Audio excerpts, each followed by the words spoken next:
प्रधानमंत्री नरेंद्र मोदी के नेतृत्व वाली केंद्र सरकार पर विपक्ष के हमले पर प्रतिक्रिया देते हुए भारतीय जनता पार्टी के पश्चिम बंगाल इकाई के उपाध्यक्ष जगन्नाथ सरकार ने कहा कि भारत केवल प्रधानमंत्री का विरोध करने में रुचि रखते हैं। मुझे राहुल गांधी के राजनीतिक इतिहास के बारे में कोई जानकारी नहीं है। वह अक्सर गलत बयान देते हैं। कांग्रेस संसद में चर्चा नहीं चाहती। और राहुल का पॉलिटिकल हिस्ट्री कितने जानकारी है मेरा मालूम नहीं है। वो हमेशा गलत बात बोलते हैं। ये चर्चा हो जाए पार्लियामेंट में तो कांग्रेस का खिलाफ जनमत तैयार हो जाएगा। वो कश्मीर जैसा दिक्कत बन गया पहले 377 लगाकर। यहाँ 1960 में नेहरू ने फिर ज़मीन के बारे में एक कानून लाया। वो कानून आज ये स्थिति पैदा कर दिया। ये सारी जिम्मेदार कांग्रेस है, इसलिए वो चर्चा में भाग नहीं ले सकते, इसलिए प्रधानमंत्री का विवृत्ति मांगते हैं। तो प्रधानमंत्री क्यों बोलेगा? चर्चा में भाग लेना चाहिए पहले, उसके बाद आंसर देंगे मोदी जी। जो जिम्मेदार है वो देंगे, पार्टी नेतृत्व जो तैयार करेंगे वो जवाब दे सकते। क्यों चर्चा नहीं करके वो करोड़ करोड़ खर्चा हर रोज़ होता है, तो पार्लियामेंट क्यों रोक रहा है? कानून क्यों नहीं बन रहा है? अपना क्षेत्र के लिए चुनाव भविष्य में ज़्यादा दिन नहीं, वो क्या मुद्दा उठाना चाहिए, उठा नहीं पाए।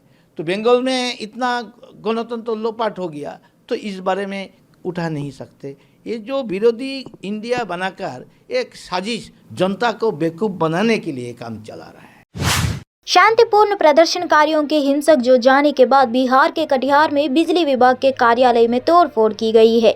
लोग इलाके में अपर्याप्त बिजली आपूर्ति के खिलाफ प्रदर्शन कर रहे थे। हालांकि स्थिति को नियंत्रित करने के लिए पुलिस ने फायरिंग की। पब्लिक अचानक हमला कर दिया सर पीएसएस में। क्या मतलब क्या डिमांड था उन लोग की?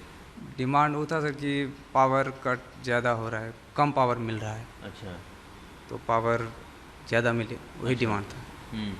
तो फिर उसने हमला क्यों कैसे कर दिया अचानक डिमांड को लेते लेते?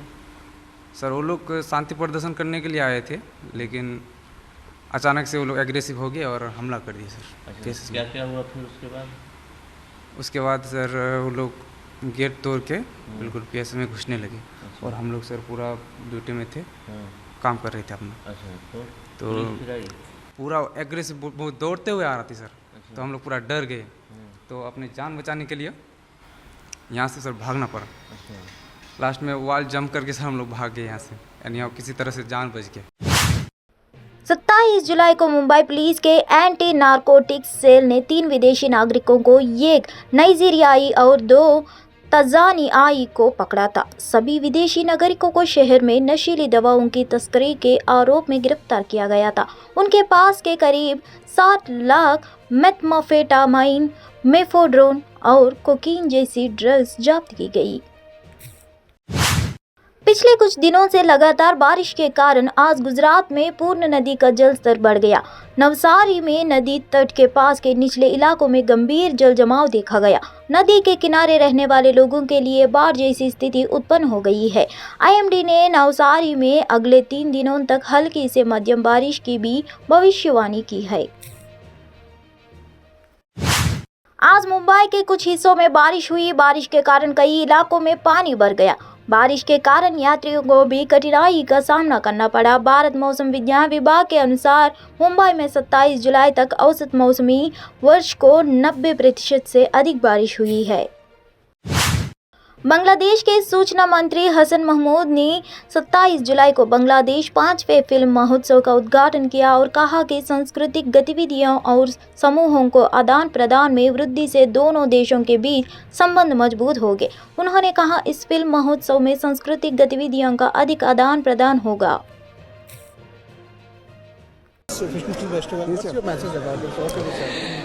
Look, with this film festival, the people of 2 countries, I think we must have more exchange of films, more exchange of cultural activities, etc.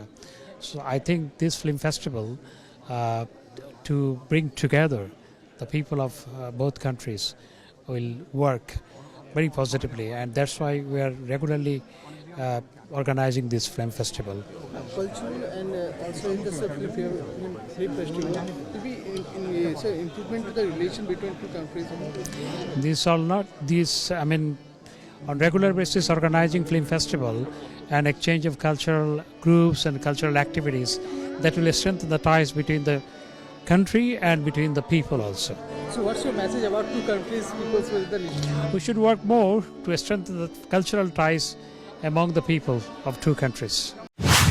केंद्रीय युवा मामले और खेल मंत्री अनुराग सिंह ठाकुर ने 27 जुलाई को एशियाई युवा और जूनियर भारोत्तोलन चैंपियनशिप 2023 का उद्घाटन किया, जो पहली बार भारत में आयोजित की जा रही है। अंतर्राष्ट्रीय आयोजन में 30 से अधिक भारतीय भारोत्तोलक भाग लेंगे, जिनमें खेलो इंडिया के कई एथलीट भी शामिल हैं, जिन्होंने पिछले महीने की कुल मिलाकर 61 पदक जीतकर भारोत्तोलन राष्ट्रमंडल चैंपियनशिप में भारत को अपना सर्वश्रेष्ठ प्रदर्शन दिया था।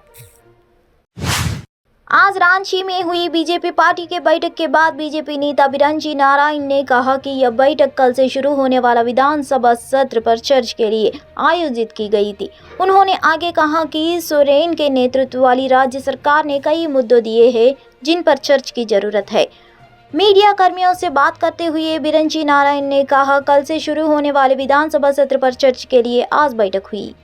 आज भारतीय जनता पार्टी की झारखंड प्रदेश की विधायक दल की बैठक हमारे माननीय प्रदेश अध्यक्ष श्रीमान बाबूलाल मरांडी जी की अध्यक्षता में अभी संपन्न हुई और इसमें मुख्य रूप से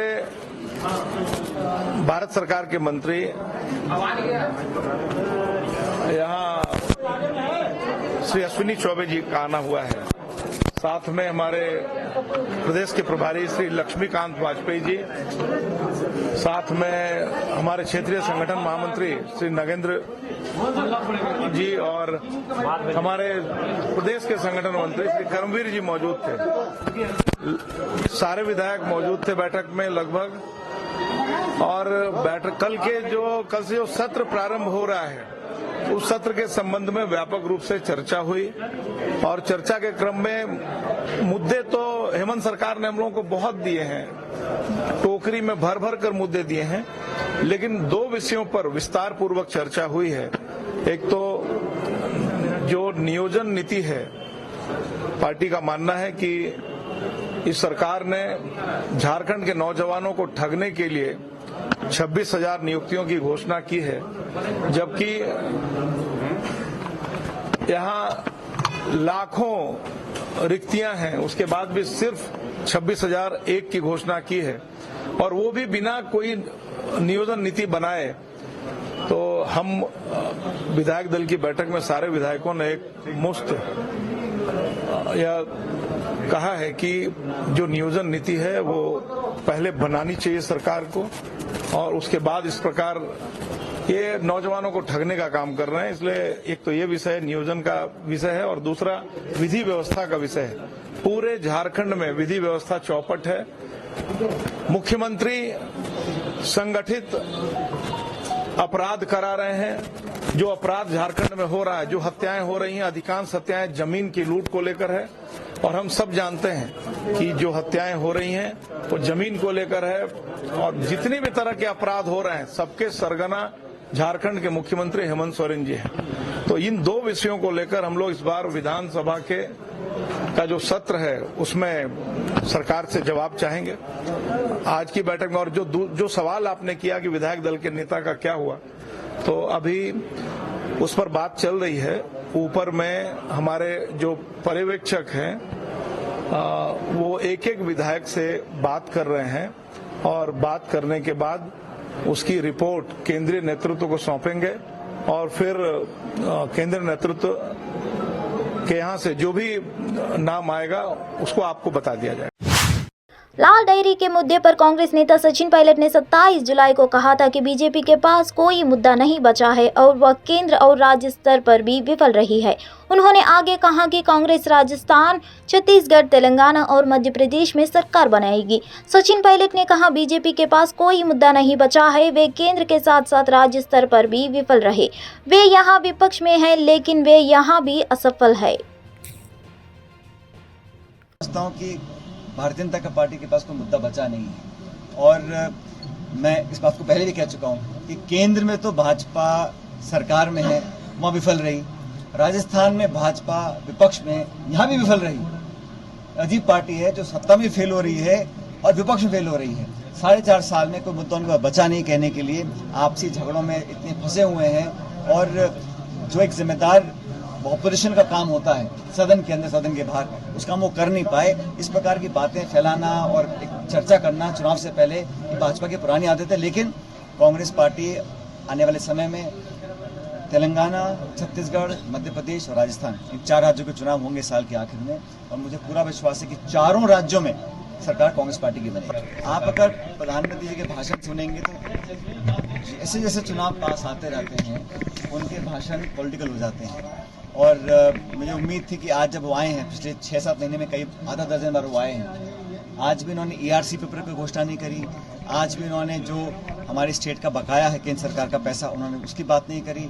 और बहुत सारे प्रदेश के मुद्दे हैं जो हमारे तमाम जो 25 सांसद लोकसभा के हैं, कई बार वो हमने भी उनको आग्रह किया कि आप इन मांगों को पूरा कराएं, लेकिन दुर्भाग्यवश वो काम पूरा नहीं कर पा रहे हैं। और सदन चल रहा है पार्लियामेंट और वहाँ पर अविश्वास प्रस्ताव विपक्ष लेकर आ रहा है, लेकिन मणिपुर के मुद्दे पर जिस प्रकार से उन्होंने मौन व्रत धारण किया हुआ है और वहाँ पर हम सब इतना चाहते हैं कि चर्चा हो, चर्चा होने के बाद एक उचित कार्रवाई हो, क्योंकि आज 3 महीने हो गए हैं और हमारा एक उत्तर पूर्वी क्षेत्र का एक महत्वपूर्ण राज्य जहाँ पर 3 महीने से सरकार नाम की चीज़ बची नहीं है, जनता का इकबाल खत्म हो चुका है। वहाँ इतनी मौतें हो गई हैं, एक तरह का आपस में जो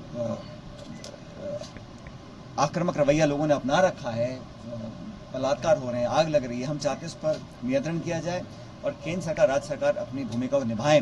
इस पर जो भाजपा का शीर्ष नेतृत्व है वो चर्चा करने से भी संकोच कर रहा है और कदम उठाने की बात तो बहुत दूर है। इसलिए हम बहुत चिंतित हैं और हम चाहते हैं कि इस प्रकार का जो बर्बरतापूर्ण व्यवहार हुआ है मणिपुर के अंदर, उसकी पुनरावृत्ति ना हो। इस बात का आश्वासन प्रधानमंत्री जी देते तो बेहतर रहता। आज मोदी जी के दौरे से पहले एक भाषण था मुख्यमंत्री जी का 3 मिनट का, उसको हटा दिया गया पीएम द्वारा। इसके बाद मुख्यमंत्री ने ट्वीट किया था।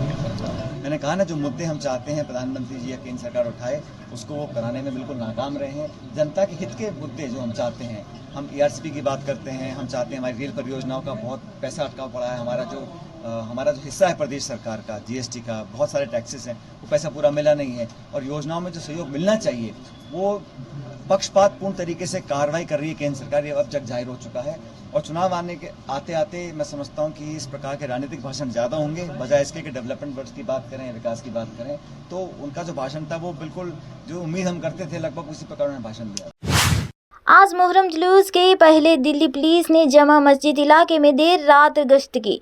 इस पर बोलते हुए दिल्ली पुलिस के स्पेशल CP दीपेंद्र पाठक ने कहा कि पूरे शहर में सुरक्षा बल तैनात किया गया है ताकि जुलूस निकाला जा सके शांति से बाहर। दिल्ली पुलिस का ये जो नाइट गश्त का जो प्रोग्राम है, ये एक संस्थागत व्यवस्था है, इंस्टीट्यूशनलाइज्ड मैकेनिज्म है जो हम समय समय पर करते रहते हैं एलिमेंट ऑफ सरप्राइज के साथ। और आज चूंकि एक दिन बाद मुहर्रम और ताजिए का प्रोसेशन होगा, तो उसको भी ध्यान में रखते हुए पुलिस बल में भी चुस्ती लाने के लिए एक बात, और दूसरी बात एक मिस्चीफ मॉन्गर्स के अंदर भी कानून का भय पैदा हो और रहे, इसके लिए भी। और यह एक सिक्योरिटी का जो एनवायरनमेंट है उसमें इजाफा लाने का पुलिस का एक्सरसाइज है और वही हम लोग कर रहे हैं। सर, त्योहारों पे, ईद जैसे त्योहारों पे और आज मुहर्रम भी है, होने वाला है, सिक्योरिटी डिप्लॉयमेंट्स बढ़ जाती है, उसके बारे में अगर बताना चाहें, डिप्लॉयमेंट्स कितनी रहेगी? देखिए, दिल्ली पुलिस कोई भी त्योहार या कोई भी ऐसा प्रोसेशन या त्योहार जिसमें एक एलिमेंट ऑफ एक रहता है कि भाई सिक्योरिटी किसी भी तरह से कोई कमी न रह जाए, उसको बखूबी एडिक्वेट तरीके से करती है। और हम लोगों ने इंटायर दिल्ली पुलिस, जो सारा पुलिस स्टेशन का बल है, वो तमाम अफसरान और बाहर के भी हम फोर्स लेकर पूरा मुकम्मल इंतजाम रहेगा सुरक्षा व्यवस्था का, ताकि जो प्रोसेशन है मुहर्रम का, जो ताजिया जो निकलता है, वो पूरे एक सुरक्षित वातावरण में वो निकले और लॉ एंड ऑर्डर, शांति व्यवस्था पूरी तरह से कामिल रहे।